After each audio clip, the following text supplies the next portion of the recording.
Texas Steampunk Connection. I'm Flavio. And I'm Thax. We are your source for steampunk event information in the great free state of Texas. Yes, we also review steampunk movies, books, comics, and games. Also, we're going to talk with celebrity guests from the local steampunk community. Alright, thank you for tuning in, and now on with the episode. Welcome to the 15th episode of Texas Steampunk Connection. We are here at Steampunk November. I know you've heard about it because we've been talking about this show for months. And we said we were going to be here, and here we are. We're very excited. It's an amazing place. But right now, we are going to sit down with Sam and Scott from Frenchy and the Punk. Yep, thanks to our friend Russ Argo. Who will be sitting with us and basically conducting this interview for us. Essentially, yeah. And we're very excited to have Samantha and Scott here headlining tonight at Steampunk November. Yes, it's always a great show every time I've seen it. They're fantastic. So we're going to play a little of their music and cue them in. Yep, so enjoy!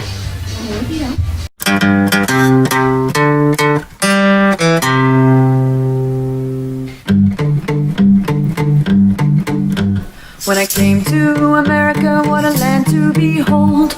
All was so different, so big and so bold. I was merely a young girl, just 10 years old, with a very strong accent and a rather large nose. Yes, I'm French, don't hold it against me. Si vous parlez français, won't you come my way? Yes, I'm French, don't hold it against me. This is the Texas Steampunk Connection, and we're here at Steampunk November, and thanks to our friend Argo, the man, the myth, the legend. Hello, everyone. I'm Professor Argo. And of course, Thax is with us too. Hey, Thax. Hi. Hey, Thax, look, we have Frenchy the Punk. Whoa. Bonsoir. I'm all fanboy. I know. And thank you, Russ, for getting him to agree to do this for us. Well, you know, I am the man in the know. So. The man, the myth, the legend, I like to call you. How could we refuse? Legend in his own right. That was awesome. But once again, we really appreciate you being here. Tell us, so for everyone listening out there who haven't heard about you, and if they follow my page, I can't believe that exists. How would you not follow his page? But tell us about your history and your music style. History and music style. Frenchy and the Punk started in 2005. Let's see, where can we start all this? 2005. I know that it's there's so much there. Well, okay, we're Frenchy and the Punk because I'm originally from France, and he originally played punk rock back in the day. So he was doing, and you can talk about that part. later, yeah. Yeah. Oh, okay. You were later. in several other bands before this, obviously. Yeah. I mean, our backgrounds, I got my start in the early 80s. I had a band called The Outpatients, and we used to wear hospital gowns on stage and jump around. Then I was in a band called Deep Wound. Squeaking. Oh, is that? Yeah. And Deep Wound was, it was like that early 80s hardcore, like Black Flag, Minor Threat. I've heard of played them. with a bunch of those bands. GBH, Husker Du. And those guys went off and did a band called Dinosaur Jr. Yeah, I've heard of them. Yeah, you've heard of them, yeah. And I continued on with the Outpatients until about 1995. And then I started doing more acoustic stuff on my own. Kind of went solo, basically. So I would mix all sorts of styles, but tape recording with weird, messages and stuff. I'd play guitar over it. Then I started doing like, folky, Celtic, kind of neoclassical stuff. And just kind of blossomed into like these instrumentals that kind of have a punk edge, but it was all acoustic and almost like a Spanish guitar style. And then one day, Samantha was at a show because she would help book the shows and do all sorts of stuff. She jumped on stage, I think it was 2005 probably, and started playing tambourine and all these cool accents. And like, wow, that's really cool. And basically, like, So I was like, crashed the stage. Yeah, I did. yeah. Well, it's not that I had never been on stage before because I grew up studying dance. And I started when I was 4 years old. I did ballet, modern, jazz, tap, hip hop later on in life. And so I had extensive dance experience. So, but there had been quite a number of years since I had stopped dancing. And so basically, Scott got me back, even though it was after a couple of glasses of wine. You had no idea I was going on stage. Oh, so cool, this was yeah. sort of prompted. He was whining and dining you already. Oh no, he didn't have it. It was all on my. You were whining yourself? Yeah. Right, yeah. He was playing up there. I had a glass of wine. And So crazy actually, drunk girl jumps on stage. You're like, oh, We already knew Well, happens all we the had time. known each other we met actually in 1998. Yeah. Okay. Yeah, so we already knew each other for about 7 years. And we toured. We did, Yeah, we were like, touring I was beginning doing- in 2000, actually. Yep, Yeah. yep. But I was the play- booth babe. Yeah. I was selling his CDs. I was selling my artwork. Yeah. Because I was making all kinds of things. So it was very much like, like a festival kind of thing where we had a booth. And, Well, I you're was still the booth babe. I mean, yeah, that's true. I still do that. So there was no previous talk about you joining them on stage. You just No. decided to jump up there and do Yeah. it. Well, he was playing this song. It was my favorite song of his. It was called "The Traveling Band of Gypsy Nomads," and I loved that song. I still love that song. But he was playing that at the moment, and I did see a tambourine on the side of the stage. I thought, oh, why not? Go for it. Yeah. Cool. So That's really, yeah. I mean, it pretty much organically just blossomed over the years, and I found out she sang, and she sounded like a little bit like Susie. I was like, Yes. holy, this is great. I think the first song I heard by you was actually Dark. Dark Carnival. Yes, and that was the first thing I thought whenever I heard it, is that you do sound a lot like Susie. It's one of my favorite songs to mix whenever I'm spinning. Because whenever you're spinning steampunk, it's not just one sound. Steampunk is a very eclectic sound. So I'll play some 80s punk and goth. I'll play old swing and jazz. I'll play electro swing, but I like to. It's an easy bridge in and out with that song. It's one that fits in many genres. Yeah, I got a question. When it comes to steampunk, were you thinking steampunk, or did the steampunk people just adopt at you and you're like, well, okay, let's go with that? Actually, the first time we heard the word steampunk was from Jeff Mack, and we had been doing some shows of his, and he said to us one day, he's like, you guys would be great for steampunk. We're like, what's steampunk? We'd never heard of it. And of course, you heard punk, and you're like, what? Sure, sign me up. Got my attention. Yeah, it was like pretty new too. It was just like 2009, so I hadn't really like kind of exploded yet, this steampunk kind of thing. And we're like, okay, sure, we'll check it out. And I think the first event we did was the World Steam Expo in Michigan, the first one they had. We did SteamCon, like the second SteamCon in 2010. And people love you. And we were totally embraced by the steampunk crowd. It was amazing. So I think it was Yahoo that named you one of the 50 top Americana bands? Duos. Duos. No, there was no genre attached to it. It was just it was actually the top 25. We were number 13. It was the top 25 dynamic duos. Yes. Nice. Yeah. Which is pretty. Yeah, that was pretty cool. Yeah, that was really sweet. Yeah, that was fun.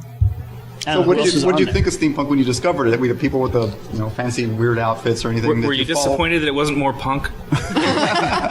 No, not really. I don't think I necessarily expected it to be really punk rock. I think what really was attractive was the creativity of the whole scene, just the different outfits. I mean, you guys here have 3 different totally different outfits, and just that maker's mindset, all these cool gadgets. It's like, wow. I mean, we're both visual artists. Yeah, so it's very warm. Steampunk is very warm. There's a warmth to it because it's so tactile. Everything from what people are making to, there's such a sense of like you can be a part of the process. And I'm a big advocate for creativity. Like that is like in my core that I think every human being needs to find that thing that brings out their creativity. And it doesn't necessarily have to be artwork, or it doesn't have to be music, because you can bring anything to an art. I've known, like I met someone who was an accountant, and he loved it so much, and he was so good at it. Like I felt like, right? like he brought it to an art. So there's I think there's, it's our responsibility as humans to find that thing, because that's where we're happy, is when we tap into that. So the steampunk community, as well as the we do fairy festivals too. It's the same kind of feeling, very creative. It's like an explosion of creativity. So we're totally drawn to that. Yeah. Now, Scott, I know you do most or all of the art for the covers and the patches and things, or do you do some of that too, Sam? We collaborate on it. Yeah. I do all like the pen and ink drawings, Right. like our logo, the mascot, the bat frog thing, and Samantha does all the coloring in of like the Bonjour Bat Frog CD cover and the designing of the stuff. I just do the actual drawing, basically. Yeah, actually, the Bonjour Bat Frog CD cover in the back is one of my oil paintings. Okay. And then the drawing on top and the coloring. The drawing is yours of the sort of Bat Frog airship. But all the pen and ink drawings are Scott's. It's like a total artistic and musical collaboration. Yeah. And we're cool with it. I mean, we just work so well Yeah, musically it's- and artistically. yeah. It's great. And you'll have a couple of books out now. You put out a book of your, Which you have, I think. which I did. Yeah, we've mentioned Yeah. you had a Kickstarter, and we Yes. talked about it on the show Yep. a few months Oh, ago. cool. Thank you. I don't know if it brought any more business. I hope so, though. Hey, we have at least a dozen listeners. I mean, come on. 14 now. After today, it better be 14. But how did that go? How did the Kickstarter go? How did Great. the book? It was super. Yeah, we did 2 Kickstarters. One for my art book called Feast. It has like 50 drawings, 36 pages, all my pen and ink drawings, and that was totally successful. And then we did a photo book with all our lyrics for French and the Punk to go along with the CDs, and that was another successful Kickstarter. Awesome. I think that was the one we talked about. I think it was, yeah. That was Yeah, the lyric I and remember photo those book. There's some lyrics. photos from throughout the years, and Yeah. us sleeping in the van, yeah. nude photos with gourds in front of parts. You name it, it's in there. Yeah, it's a saucy It's a book. show all. Yeah. Actually, we wanted to do a lyric book because a lot of people are downloading now too, so they don't get the lyrics. Yeah. So we figured it made sense that they could, if they're downloading, and they could get the book to accompany that. Plus the nude gourd photos. Yeah, that was our Yeah, Halloween. I've got 2 of your CDs right here. I So thought now you were that's the gonna one pull out CD where we had a pictures. friend, True. the EP Cartwheel. Yep. Yeah, that's our friend Laura Shelley who did that painting. That's Yeah, nice. she has beautiful work. Yeah, Awesome. Yeah. so that's an exception to. And you do your own filming of your videos, or do you have who We does don't your videos? film, I 'Cause I've edit seen them. Some, you have them. You have it. Okay. I edit them, yeah. Because I've seen them on YouTube. Yes. You have your Yeah. music videos on YouTube. We have a guy in Vegas that does all the cinematography. Yeah, you can or say that. video, Yeah. oh, yeah. Videography, Yeah. something like that. Yeah. yeah. That does all that stuff because we've done a bunch of videos out in Vegas in the desert. Yep, I've seen those. Yeah. Yeah. So Those are fun. Yeah.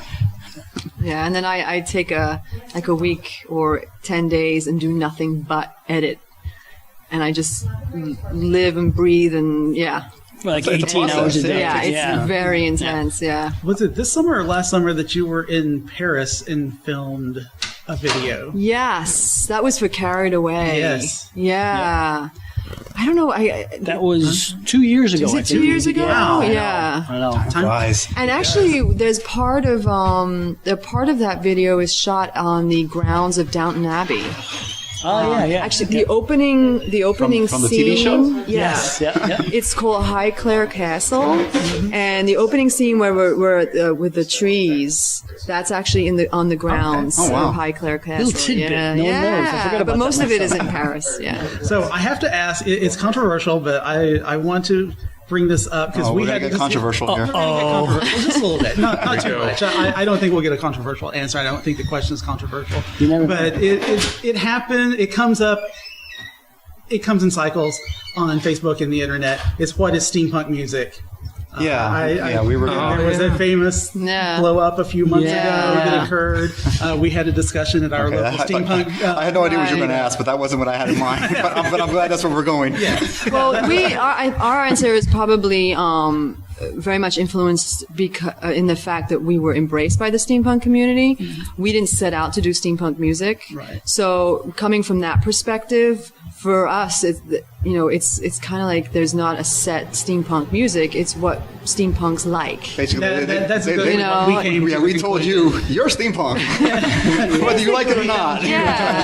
I mean, there must be like a common thread. Like, there's like a certain type of jazz where there's a clarinet that plays, and I always feel like the clarinet sounds like it's weaving through all of the instruments and kind of brings it together. And I kind of think of it that way. It's like there's all these different types of music genre, and there must be some common thing that sort of weaves through all of these bands that are in the community. I think it's like a vintage vibe through the music.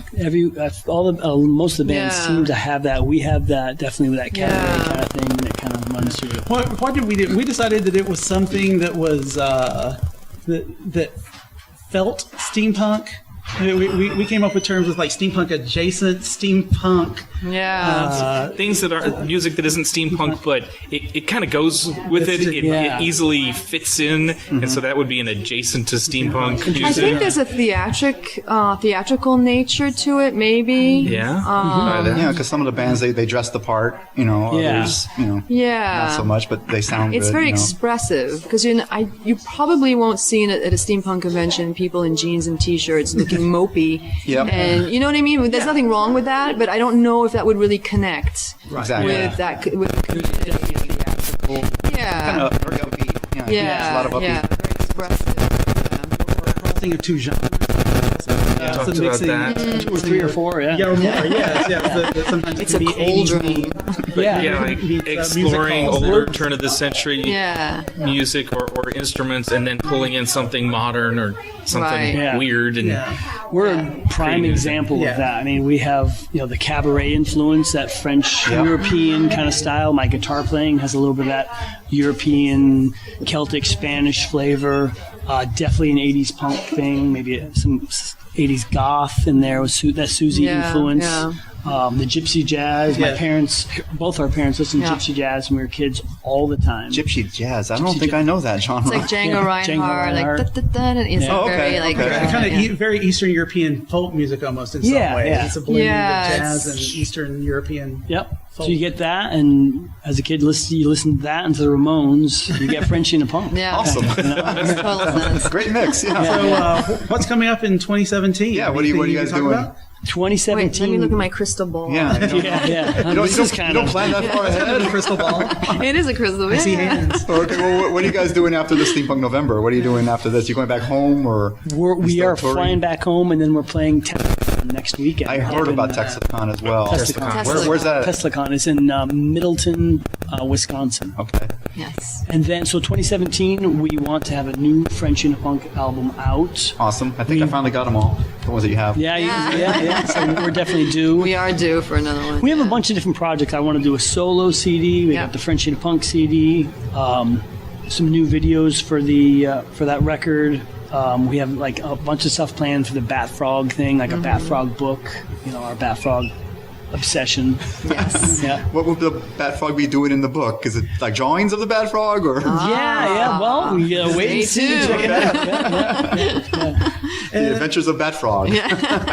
So we know about all the music you do, the art that you do, the bat frogs, the little bat puppets. Yes, I do a lot of sewing. Actually, a lot of our merch is fabric based, and I do all the sewing. Yeah. And handmade by Frenchy. Where do you find the time? Oh, there's so much more we need to do too. It's just insane. You've got to follow her on Facebook. She's always sewing in the van when we're driving somewhere. Actually, I was sewing in the airplane, and of course that always strikes up a conversation. It was funny because the woman next to me she was reading this book, and it said Quiet.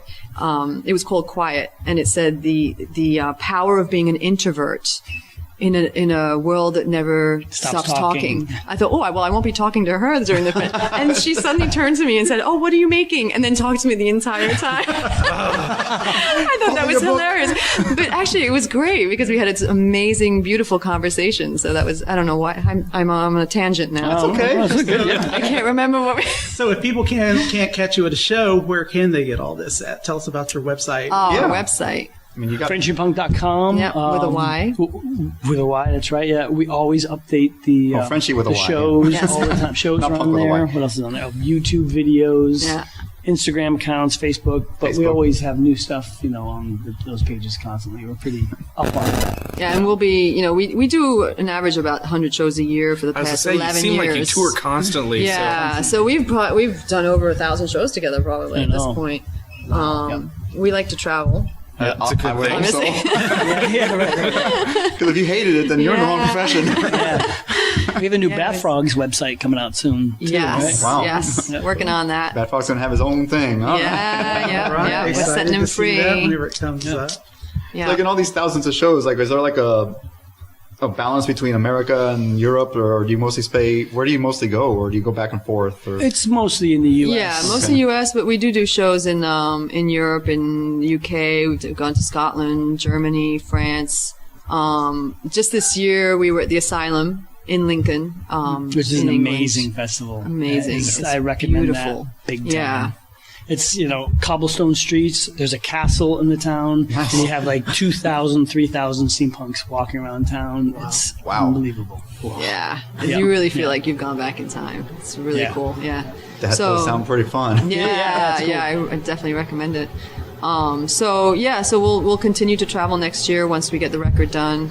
And it's what we do. That's what we do. And we love you doing it. Oh, thank you. Yeah, I mean, the first time we saw you was at Comicpalooza in Houston. Yeah. Like 3 years ago? I think it was 2013. Yeah, 3 years ago.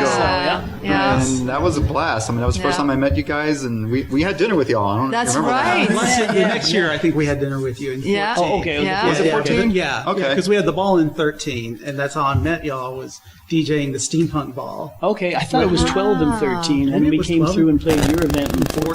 Yeah, that's the second yeah. time we saw you. Could be. Yeah. Yeah. I'm getting old. I can't remember. Oh, that was the year the Fun Fest, I Yep. think. The 14. Yeah. Okay. I got to play with Dinosaur Jr. At the what's it? ACL. Yes. Yes, at ACL. Austin City Limits. Right. Yeah. Yeah. And then we saw you in Vegas at Steamathon. Steamathon. Yeah. Last year. Yeah, this year, in January. it was January of this You're year. right. Yeah. January of this It's year. almost not. It was this year? Almost next year. Yeah. Yeah. January of this year is when that was. Yeah. It seems so long ago, So doesn't much it? happens in a year. It's insane. We're back at we're back at the Steampunk World Fair next Yes, year. we just in found May that out, yep. in New Jersey. That just Yes. got announced. Oh, we're New at Jersey's Glimmer. home, right? No, New York. upstate New York. I don't know the difference between those two. Texas, that is the same place. I don't. There's New Jersey and New York. Yeah. I mean, how long But they does both it take fit to inside drive Texas. from New Some sort of Jersey a to train New York? that 3 or 4 hours. Depends where you are. Depends on where you are. I mean, they border each other. So. People always ask, and this is how I explain Texas, because this is how it was explained to me. If you enter at the upper, northeast corner from driving out from Arkansas at dawn, you will still be in Texas at sunset going across the state. Wow. But you can spend yeah. easily 13 It to takes 15 a long hours time to get across drive Texas. Yeah. Yeah, I believe that. Yeah, We've done that. We've done that. Yeah, We're you across have. the top. Yeah, we've played I Amarillo, remember the cow farms. Amarillo, Dallas, Austin, Houston. Have we done San Antonio? I don't know. I don't know. My dad. That's when we went to Amarillo. Yes. Yes. I remember that. We Yep. played a hookah bar. Yep. Hookah bar. Okay. That was a That's long cool. time ago. We Yeah. also stayed in a place called Powell Duro Canyon. Yes. Did I ever tell you about that? No. Oh my God. Powell Duro Canyon. We're on tour and we were drinking. We can still talk. Oh, yeah. So we're driving We'll through. talk as long as you guys want to talk. There's no hotels, motels Oh my anywhere. God, we were so screwed. We were too. like where are we tired. gonna sleep? And we saw this place, Powell Duro Canyon, camping.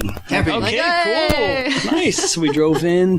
Thinking, there's still sites to camp. They're like, yep. She goes, where y'all from? New York City. I'm like, oh, okay. And so we paid for a spot, and she's like, be careful of the coyotes. We're like, yeah, we got those. We're like, yeah. We got those too. So we're driving down to our camp's going deep into this, canyon, and we see all these things running around. Things were like the ground It was was like moving. the ground was moving. Yeah. Yeah.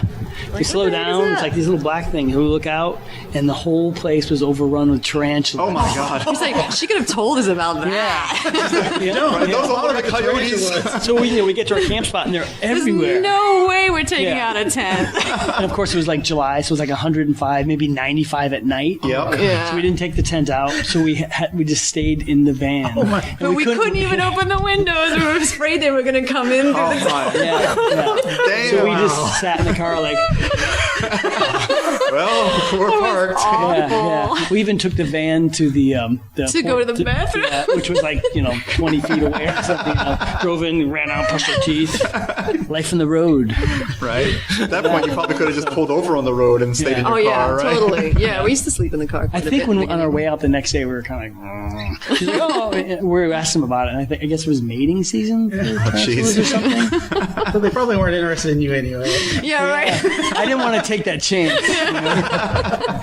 It was really freaky. That was one of the more freaky times we've had. Yeah, it was pretty freaky. I think that might have killed our enthusiasm for camping. Yes, I don't think we've camped since. No, I I don't think blame only you. hotels. I really don't blame you.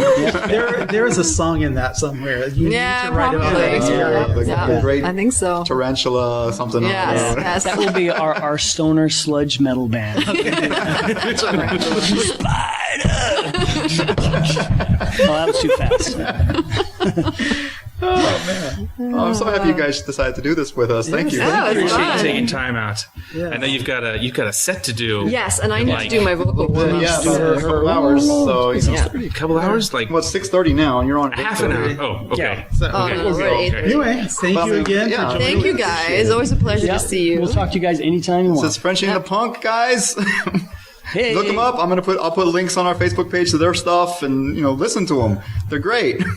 They're fantastic. We might be here next year too. I think be we're going to be here at awesome. Steampunk November, which is amazing, Yes, beautiful yes, yes. setting. We love Yeah, this. this Oh, is this great. place is Great place. amazing. I could go on for another 10, 15 minutes just talking about this event. Yeah. It's Yeah, in fact, I will, but I won't waste your We time. will after this. Yeah, I'll let yeah. you guys We get go. the follow up and include Yeah. this in the follow up Totally. show. Yeah, we're amazed at how beautifully it's set up. Yeah, so really this is my cool. first year here too. I'm just Yeah. like, It won't be my wow. last. Cool. Cool. Thank you, Well, thank you very guys. much Thanks a lot. So much. All right, I'm going to stop it now.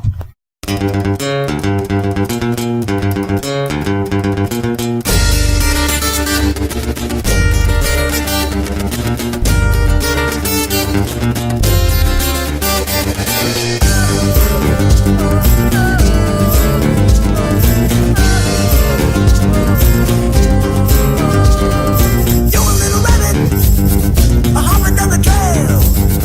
Big floppy ears, big floppy tail.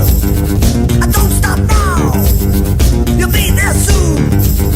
The fox and wolf don't feast till noon. Horns and halos, thorns and petals. Where's the middle ground? I'm not fighting. Okay, like we said, we're at Steampunk November live, recording live at Steampunk November. You might go to hear a little bit of music in the background. It's kind of noisy out here. They have had music acts going on 3 stages constantly for 3 days straight. It has been awesome the entire weekend. I've been enjoying myself tremendously. Now, we told you needed to come here and it was going to be awesome, but we really didn't know because we've never been here before. But I'm so glad we did. He's in here. we got here on Friday night. It was after dark because daylight savings time was over. And it was like fairy lights in the wilderness, walking into a sort of magical other world of Victorian fair. It was so cool. It looked great. They got lighting out here. They got chandeliers hanging in trees. Like actual brass chandeliers in the trees. It's beautiful out here, and like I said, there's stages everywhere. They got 2 stages over there. They got a big stage over there. They got a saloon with a little stage set up. They've got a carnival stage. They got all kinds of stages out here. The whole new section they built back here that wasn't here last year, I'm told, has a huge stage. That stage is specifically for tribal and Belly Middle dancing, Eastern dancing. yeah, but it's a big stage, and there's been acts going on it all day and all night. And the vendors that have pretty much every steampunk artist and crafter out here. They've got 3 or 4 different hat vendors, hat makers, clothing, jewelry, Yeah, anything you soaps, can think of, it's out here. And I think they even got some vendors from out of state coming down, I'm told. Yeah, I've heard that. So I mean, this thing's blowing up. I mean, this is the 5th year, and it's good. From what I'm told, they've expanded every year. You know, it's like Just from last year, I think they've grown a whole third arm. Right, with the gypsy stage, yeah. That's a big one. And I think from last year, the saloon was brand new last year. But I hear it was really rough and rugged, and they've really They polished it up and filled it out. And the bartender told me that they're thinking about putting granite countertops. Wow, okay. Because right now it's sort of particle board, and you spill things on it, it's going to go bad pretty fast. Exactly. So they're making improvements. The place is amazing. It seems like it's all made out of used shipping pallets. Right, yeah. They've done a really good job of making walls and stuff with those things. We are recording here in a They call it the not-so-secret garden. which is the quietest place we could find at the moment. It's a lot of raised bed gardens, and it's encompassed in shipping pallet fences. But the pub, the saloon over there is built with pallets. The front entrance is built with pallets. You wouldn't know it from first look, but you pay more attention. And as we walk in, there are piles, stacks ready. of pallets. They are ready to build more stuff. Yeah, they're definitely ready for it. They got plenty of more pallets out there. I'm sure that apparently they have a source of pallets. I guess, yeah. But yeah, everything's building up really nice out here. I'm looking forward to next year already. I can't believe they only do one of these a year, because I want to come back. Yeah, definitely. It's insane. I'm so happy we came out here. If you didn't come out here, you missed a really good show, a really good fair. Definitely look for it next year. Definitely. I highly recommend this. But I know a lot of our listeners are here. Yes, this we've met a few people. We've met a few. We talked to people who said, "Oh yes, you're already on my listening rotation." I said, thank you so much. I was so happily surprised. It's like, all right, we actually have listeners, and we got to see them face to face. That's awesome. And you didn't even look disappointed when they saw our faces. Yeah, that was hilarious. So definitely recommend this fair.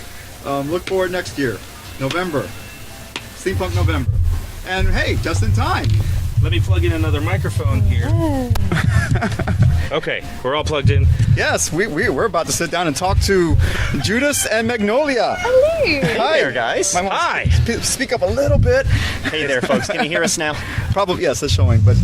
Introduce yourselves to our listeners out there. Hey there. My name's Dr. Judas Lynch. And I'm Ms. Magnolia Strange. And you are an escapologist? We Is that are. what you do? Yeah, we're a team of escapologists. Yeah, we saw you last night, and you were put on fire. Well, the box you were in was put on fire. I think your pants were put on fire. Well, our pants were stuck in the box when it was set on fire. It's a good thing you have boxers on. That would make a completely different show. Yes, if I didn't have boxers. Not for the children. No, that is the 2 a.m. show. So how long have you been doing this? We've been doing this for about a decade and a half. Decade and a half. We've been out for a little bit. It's a long time. You don't look that old. Older than you think. Are you taking the youth energy from the children? Is that part of the act? Do you have a skin regiment we need to know? Come on, children. Right this way. Now, you're not from Texas, right? Both Magnolia and I were originally from Texas. True. Mm-hmm. So why'd you leave?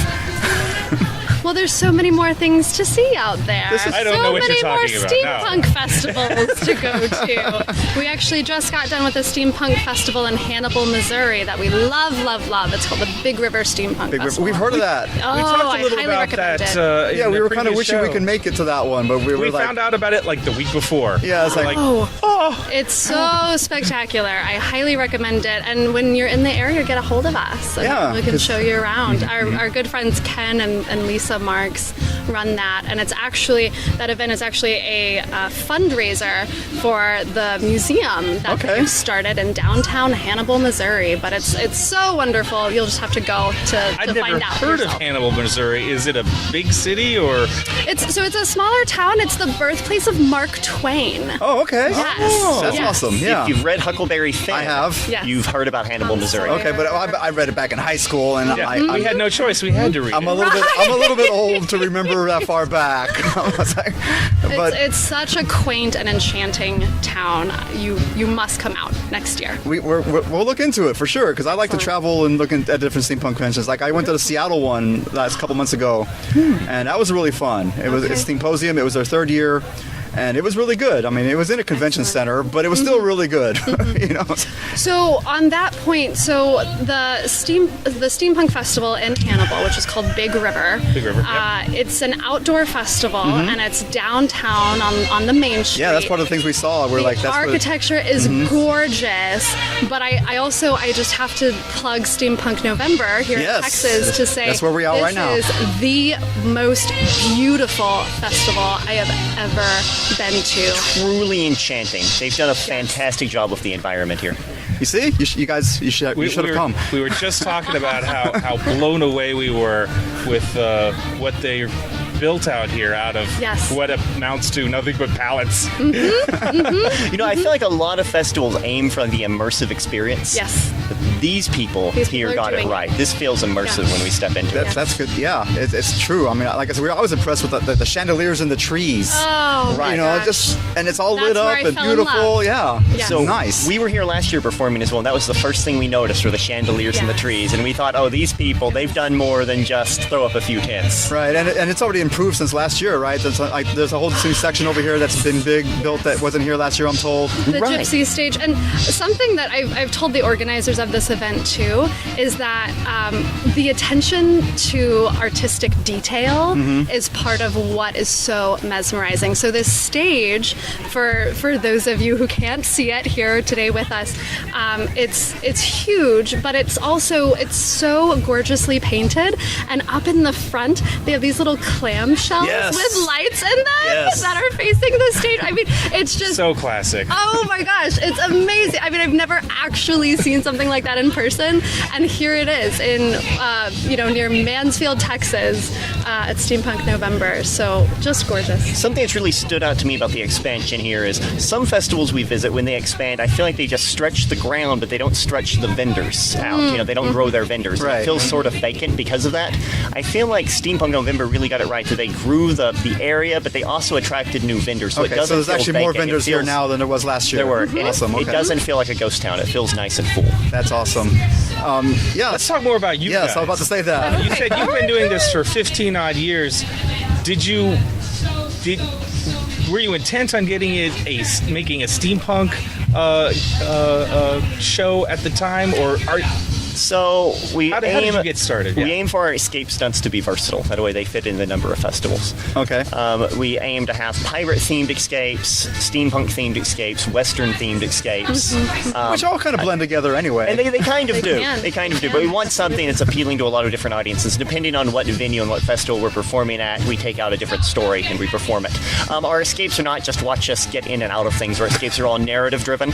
So there's a reason why we're being locked up in handcuffs. There's a reason why I'm getting put in a boxes on fire. Sometimes it has to do with sky pirates. Sometimes it has to do with an evil king. But it's always narrative driven.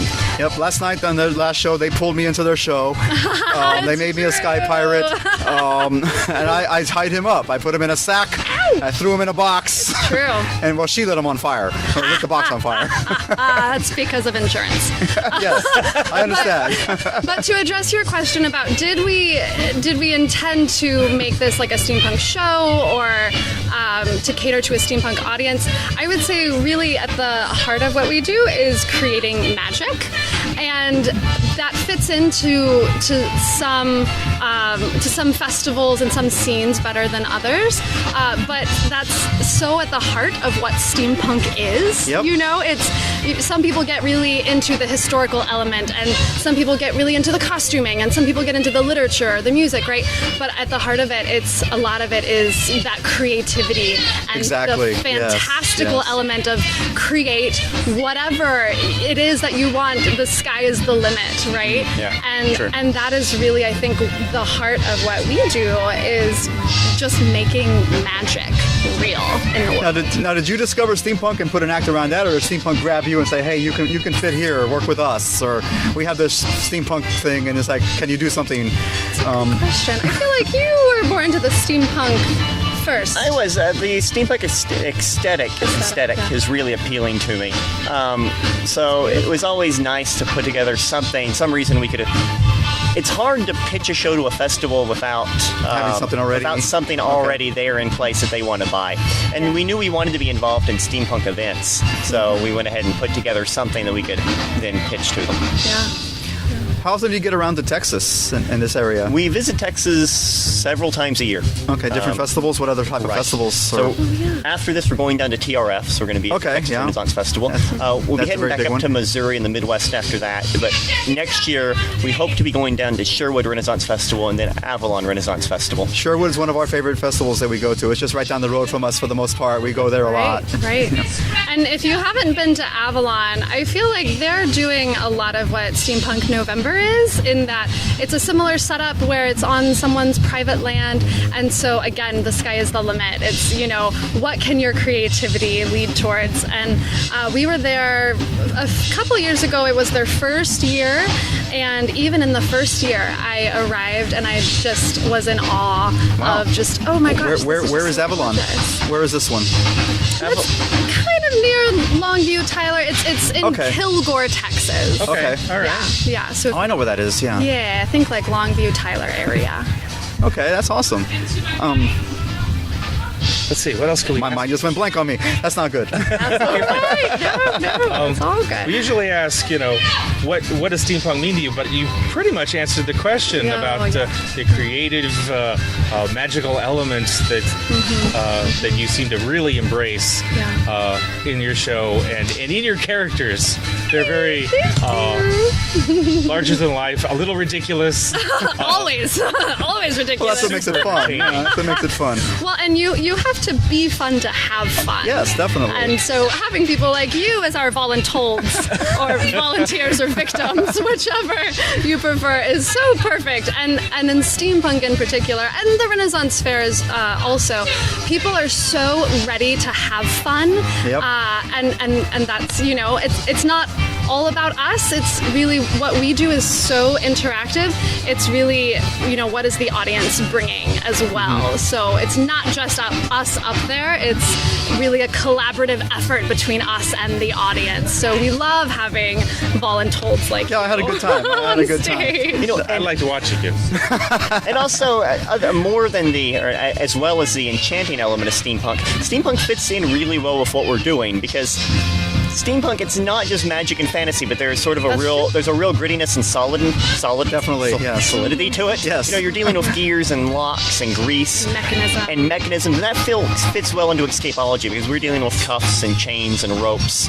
So it's easy for us to build a narrative using those items. Well, and I think I've even heard you mention before that much of steampunk literature is pretty dystopian, right? A lot of it is, yes. There's very much an element of struggle, which fits so perfectly into escape artistry, and again, just lends itself towards building narratives and telling stories of that nature. Right. Like, I'm assuming, of course, like I said, we put you in a sack, we threw you in a box, she lit it on fire, you got out of that. That's not the only trick you have. I'm sure you have a whole lot more up your sleeve as well, right? Or, we do. Or very similar? We escape from straitjackets and handcuffs and shackles and thumb cuffs and ropes and chains. You ever get hung upside down? We do. We recently were hung upside down at the City Museum in St. Louis, Missouri. We do that. That one's rare for us to do because we have to get the right sort of insurance and agreement. Yeah, that makes sense. To do that one. We do a stunt such as get locked underwater inside boxes. That sounds like many of the traditional thrilling Escapology stunts are in our repertoire. So, for our listeners who haven't seen you yet, how would they get a glimpse of what you do or anything that they could find you online? Yes, so we have a website, judasandmagnolia.com, and for folks on social media, we're on Instagram, we're on Facebook, we're on Twitter, we're on Tumblr.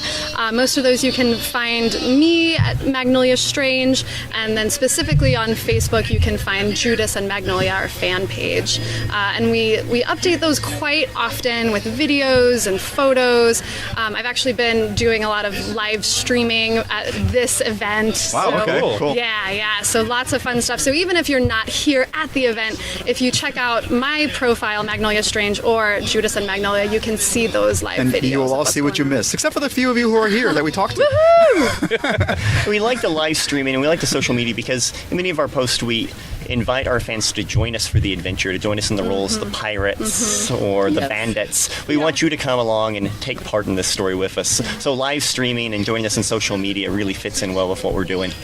That's awesome. Yeah, we've been told that we should probably do a little bit of live streaming on occasion, but we're just sitting here talking. There's nothing really to see, so we're like, why? But I would say look around us. Yeah, There's that's so true. much to see. We're in a gorgeous, gorgeous courtyard. This is the not-so-secret garden that we're in right now at Steampunk November.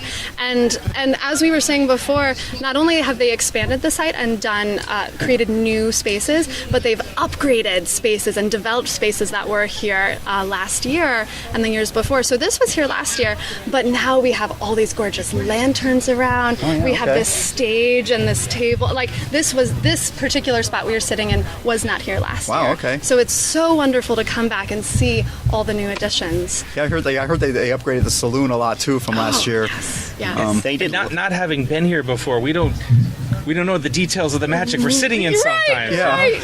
Yes, of course. They did. Last year they had just built the saloon, and by the time the festival arrived, it was hardly ready. This year it is awesome. Gorgeous. This year it's great. It's a great building, and it's definitely a permanent building. So they have long-term plans here. Yes, they do. I'm looking really forward to seeing this grow and see what develops. And I'm really looking forward to seeing you guys again here next year. I think you are coming back, right? We plan to be here. If you look for us here, we'll be here. We'll be here with new stunts. Awesome. Yes. Fantastic. Yes. Well, I think we've taken up enough of your time. So It's been a pleasure. lovely. We really Really appreciate appreciate it. you Yes, thank you sitting very down much with for us being and here. talking about your show. Thank you so much. And this for has been having so much us. fun. Right, and have a safe trip, safe journeys. Thank you. Thank you very as much. well, and we'll see you down the road. Thank you, and safe escapes. Thank you very much. and thank you very much. All right. This has been the Texas Steampunk Connection. Music was Doc Brown's Cakewalk by Charles L. Johnson, recorded back in 1899. Be sure to give us a like at our Facebook page, Texas Steampunk Connection. Where you will find links to related topics on this episode. Thanks for listening. Until next time, mind your gauges.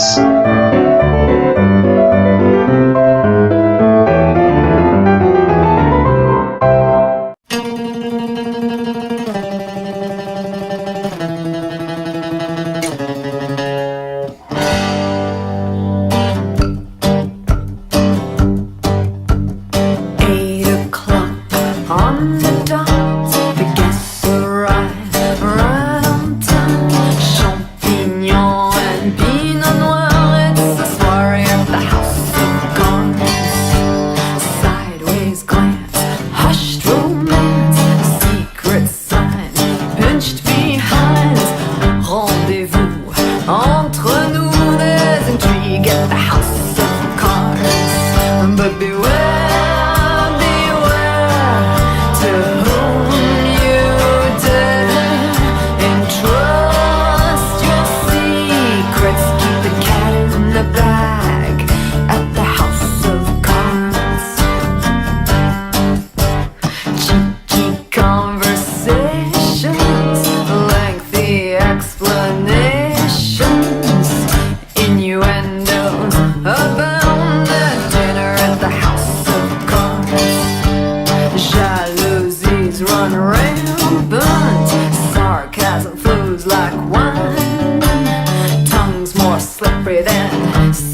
Reveal the villain in the house of cards.